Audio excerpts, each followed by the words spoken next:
We've reached the end of the month. It was a big month, lots to talk about. But which one was better, Deadpool, Twisters, or Longlegs? Let's discuss.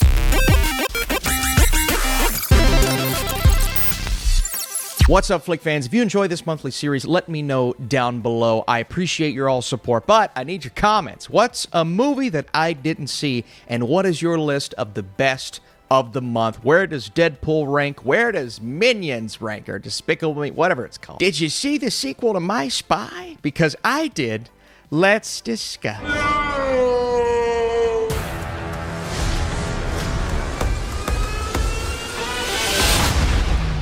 That's where we're going to start. Dave Bautista, Chloe Coleman, the sequel to one of the most awesome trailers of our time. Just kidding. It wasn't awesome. It played for 4 years because the movie kept getting delayed, and I had a war with that trailer. The movie ended up being meh, forgettable. It was fine, did what it had to do, but it got a sequel for some reason. Now we're here. My Spy 2. We're spying all the time. Super spy.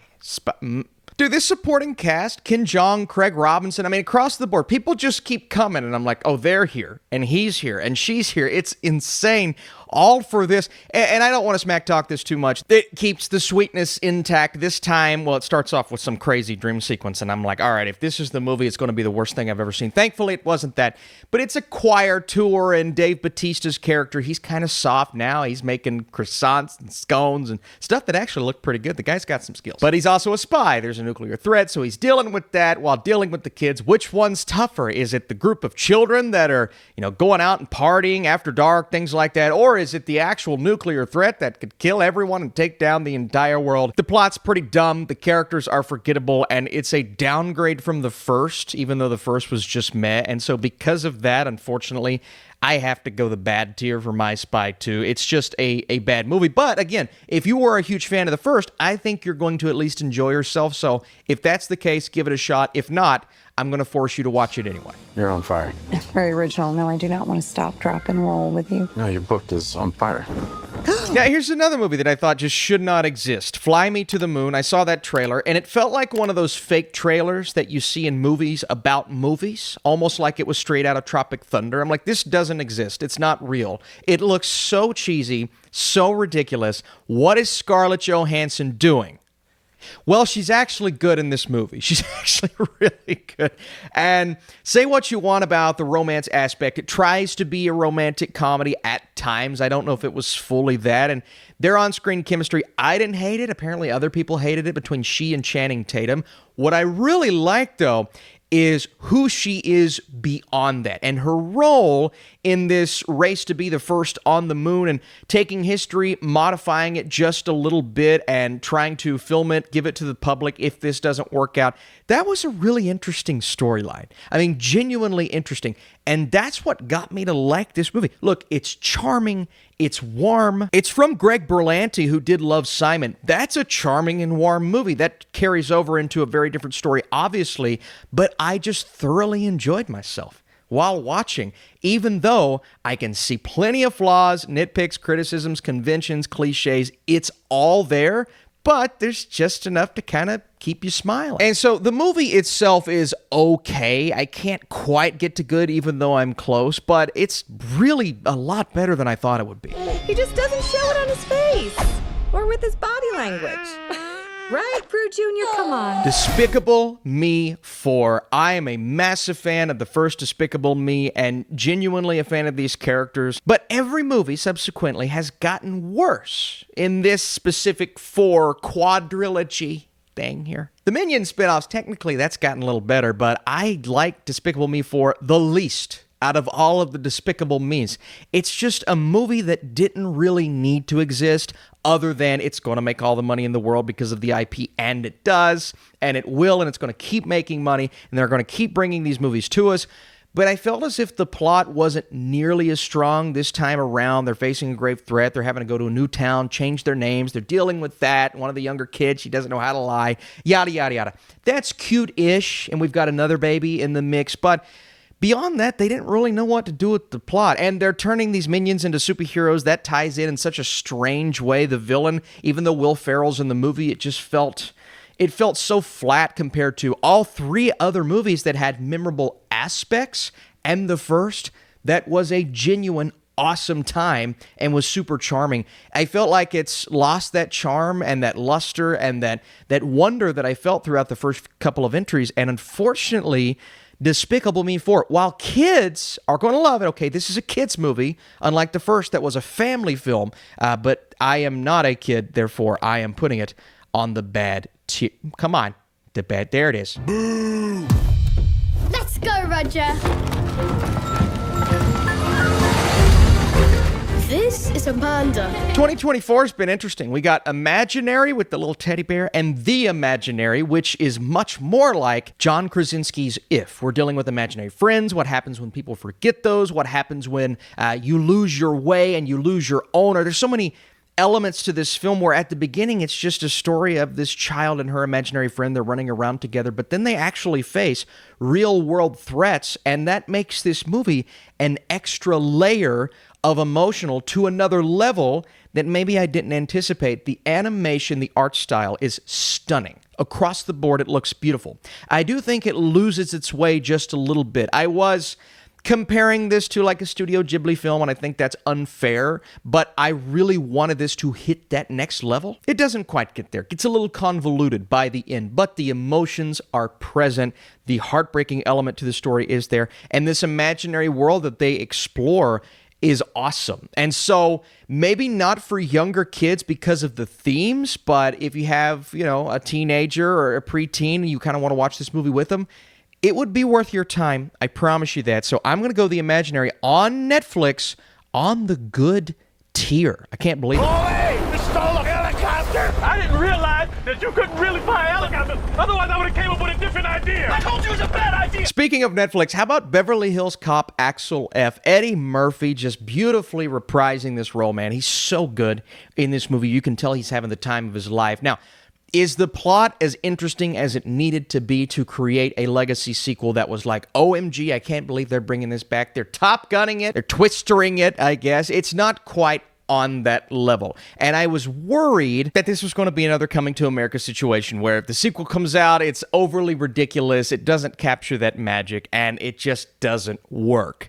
It's not that either. It is somewhere in the middle of it almost got there at points. It's super exciting, and they nail some of the action sequences. Joseph Gordon-Levitt's in this movie. He doesn't bring as much as I thought he was going to, but the emotional spin that they give he and his daughter, that was a nice touch. And I just love every emotional scene that we get from him. But also, going back to those elements that worked about the first few, even though it feels like a different movie. So I'm going to go Beverly Hills Axel F on the okay tier. I believe it is, a really good time. And if you're a fan of this franchise, it's worth your time. Maxxxine.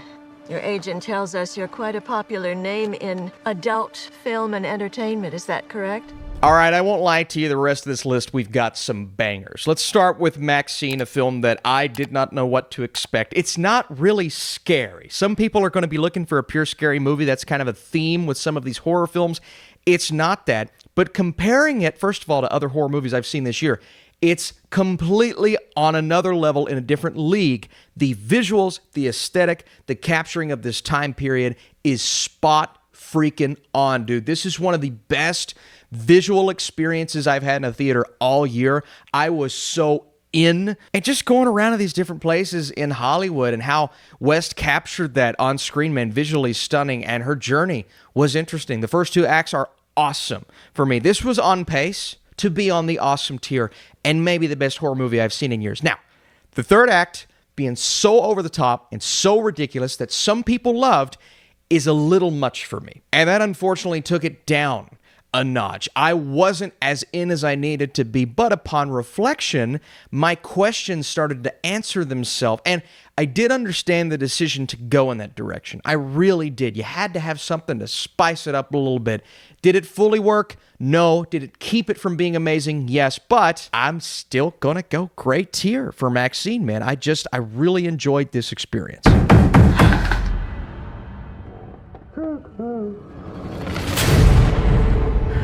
Longlegs, yet another one. Austin, you said it wasn't scary. You hated the movie. Why'd you hate the movie? What's wrong with you? I didn't hate the movie. I thought as a crime thriller with satanic elements, this was great. It's genuinely a great time. What I had an issue with is the hyperbole. Everyone just saying, oh my God, it's the scariest movie I've ever seen. Oh, it takes Hereditary and it just kicks in the butt. It just goes. Nope. It's not the scariest movie I've ever seen. Now, some elements are haunting. These slow moments with Nicolas Cage they're unnerving, but I mean, to be fair, I'm not one that gets scared a lot during a horror movie. It takes something really special to scare me, and I don't love cliche jump scares, so that's not what I was asking for here. I just wanted it to lean in that way just a bit more. That being said, it's a fascinating character study. The way that we slowly ramp up to this ultimate conclusion is really awesome, and I liked the journey that we were on. I was in this movie so invested from start to finish. And Nicolas Cage, he's riding that line between ridiculous, it's kind of ridiculous at points, but also kind of haunting. He does a nice job. His character was fascinating to me. And this is so just kind of creepy because the aspects of it feel very real with the devil and him looming in the background. And I've seen the video of how many times he shows up in this movie, so maybe I need to watch it again for it to be on a higher tier, but I am still going Longlegs on the great tier. I do think it's a great movie, just not what people said it was. Why do you want it? He took my sister's life. All right, how about The Oddity, which is, I believe, the most straightforward horror movie on this list. It's funny, I've said this year has been a poor year for horror across the board until July. Really, I mean, July, other than Late Night with the Devil, was the first time I'm seeing horror movies that don't necessarily feel like horror movies, but they're really good to great. And so The Oddity is the most horror of the bunch, especially if you've got your wooden guy just sitting there. Why are you just sitting there, bro? Move! We have this girl, she's a psychic. Her sister died. She's trying to figure out why she died, maybe who was responsible. She doesn't like her old husband's new girlfriend. That's apparent. We get a lot of conversation sitting around a table, but we get some really unnerving elements from that and some scary scenes, genuinely scary moments. There are 2 jump scares that are actually good jump scares in this movie. They kind of got me, and that's rare for me to say. They spooked me as much as they needed to. I loved the performances. I thought the story was interesting. It goes in a more predictable direction by the time we get to the end, but there are some interesting elements to it that threw me off guard, and I just really like the dialogue in this film, as well as the look, the filmmaking in general. So for very different reasons, I'm going The Oddity on the great tier. 3 drastically different horror movies, all on the same tier. Hey, Betjan! Have I said Kill is the best action movie of the year yet? Look, I know Deadpool and Wolverine was awesome, and we've seen some really fun action movies. Kill is the best action movie of the year. Write it down, put the note in your pocket, and save it forever. That's important. Bro, what are you talking about, man? Dude, what a kick-ass time in the theater. I'm sorry, pardon my French. I had a blast with this movie. Indian cinema, baby, hitting just as hard as it has all year. What a rush this was. The moment the title card comes on screen way later in the movie and you find that, or our hero finds that motivation to just take everyone out on this train, it turns into the biggest and most crazy action fest of the year. It's going to be hard to find a movie to top this because there are no John Wicks in 2024.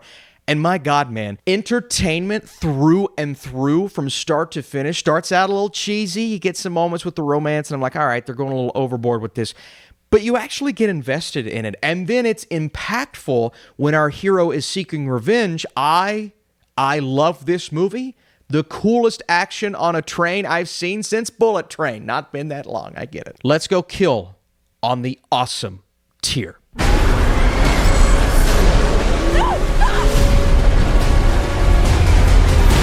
Twisters. Why am I talking like this for Twisters? Because that Glenn Powell is playing a Matthew McConaughey type of character. When he comes into this movie, it gets so much fun. But look, I had a lot of fun with a lot of our characters here, and it's a legacy sequel, but really it's just kind of its own thing. It's a legacy sequel that brings in elements of the other movie, not story elements, but just shots mimicking what we saw with that first film and moments that remind us of that. but really not much else. And I think that's a good decision for a movie like this. You just have people going and fighting a tornado. Very simple, not much more you need to do, but our director is good enough. I mean, he did Minari, for goodness sakes. He brings in some filmmaking elements that are actually quite nice. The tornadoes look incredible. It was just mass destruction across the board, but I was actually having a good time with our characters. The writing is faulty, of course, and there are things that didn't fully work about it, but I had a great time in the theater, even with my nitpicks of the script, and so all of that equates to a good movie overall. I'm putting Twisters on the good tier. I can't believe it. All right, well, I'm sort of on the tick-tick, so upsy daisy. Here we go. Oh, whiskey dick of the claws. And finally, when you call my name like a little prayer, come on now, I am on a Deadpool and Wolverine high right now, and I don't know why, man.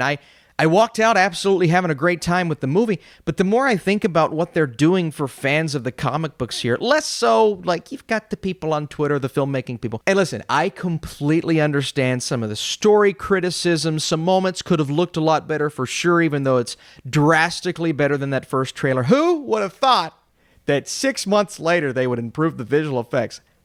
And you can call them meaningless cameos. You can call it schlock. I saw somebody tweet, oh, look at all these piggies eating up this slop. I'm like, dude, get out of your mom's basement. Just go touch grass. Please, for the love of God, go touch grass. I'm saying that, yet I'm sitting here praising the most nerdy and comic booky thing of all time. The irony of what I'm saying. Listen, I'm okay with the criticisms. I don't like the criticisms being given in such a condescending way, saying people who are a fan of this movie are just stupid and they'll watch whatever Marvel gives us. Here's the thing. People have been complaining about Marvel for a series of specific reasons, not delivering what the fans of these heroes want to see.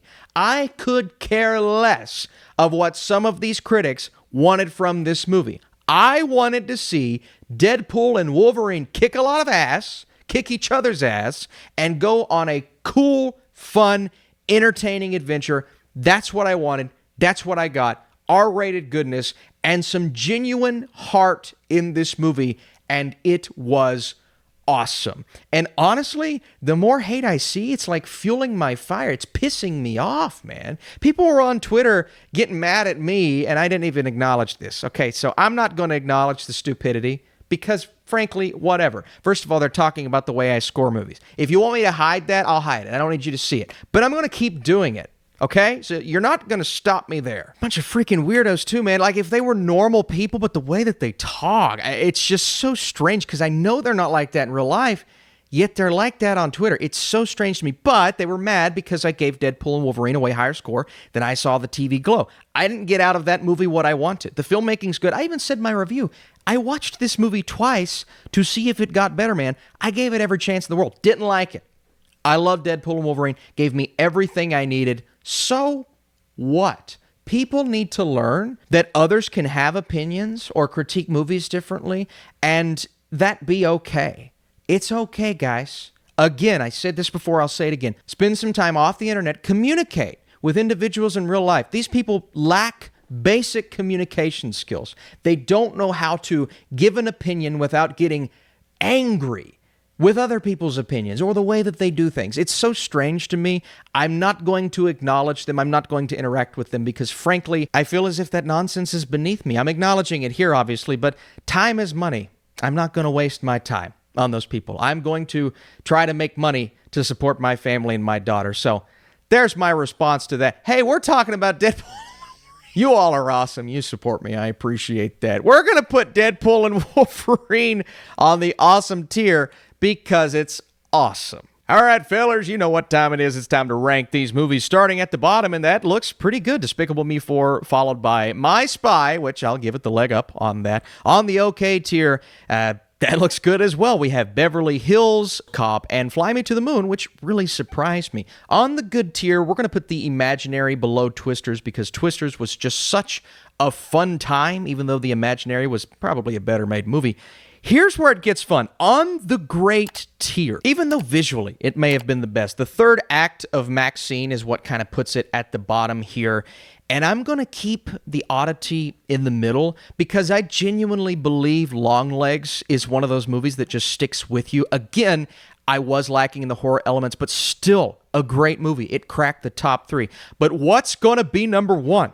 Is it Kill or is it Deadpool and Wolverine? Guys, I'm going to be honest, this is one of the hardest decisions I've ever had to make, but I'm going to stick with my guns and my heart and a movie that shocked me on 1,000 levels. I knew I would probably have fun with Deadpool and Wolverine. I had no clue what Kill was or what it was going to be, and so I'm going to keep Kill in the number 1 spot. And just slightly below that for now, after seeing both movies once, Deadpool and Wolverine. But we could be talking about these. At the end of the year, I do my top 25 list. I have a good feeling both of these films will be on that list, and so I'm excited to eventually see if that changes. But right now, guys, Kill, Deadpool and Wolverine, Longlegs, The Oddity, and Maxxxine. That's my top 5 of July. Is there a movie I missed? Is there a film I need to see, or one that I just ranked too high or too low? I'd love to know your thoughts down below. Thank you all so much for your support. I love doing this. It's so much fun for me, and you all are a big reason why. And so I'll see you in my next video. We're talking Trap next. M. Night, baby. We're back. What's the twist? Is it Twisters? Okay.